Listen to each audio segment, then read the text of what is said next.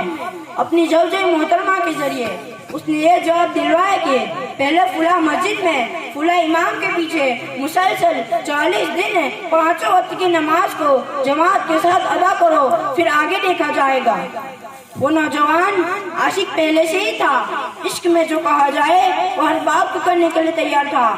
آخرکار اس عاشق نے یہ شرط منظور کر لی اور پابندی کے ساتھ پنجگانہ نماز کو جماعت کے ساتھ ادا کرنا شروع کر دیا۔ جیسے جیسے دن گزرتے گئے نماز کی برکتوں کا اثر اس پر ہونے لگا، اور جب 40 دن گزر گئے تو اس کی دل کی دنیا ہی بدل گئی تھی۔ آخرکار اس عاشق نے یہ پیغام بھیج دیا کہ محترمہ، نماز کی برکت سے میری آنکھ کھل گئی ہے۔ میں معاذ اللہ حرام کاری کے خواب دیکھتا تھا، لیکن اللہ تبارک و تعالیٰ کے کروڑوں شکر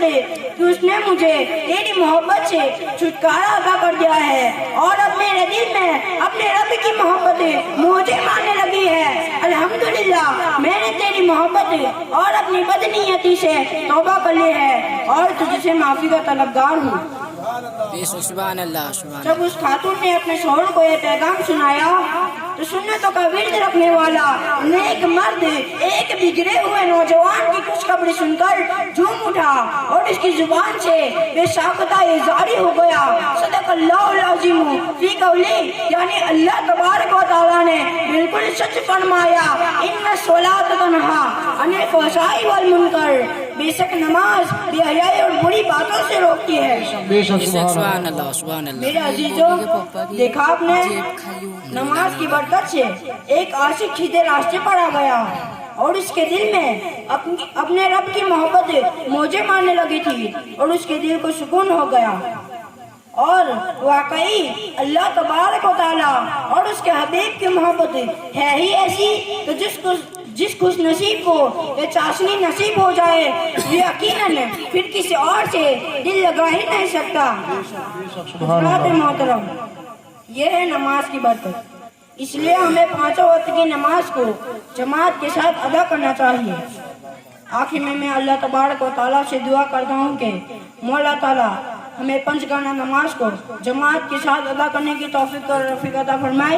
اور ہمارے مدرسے کو دین دنیا رات چوگنی ترقی عطا فرمائے۔ ثم آمین۔ السلام علیکم ورحمۃ اللہ وبرکاتہ۔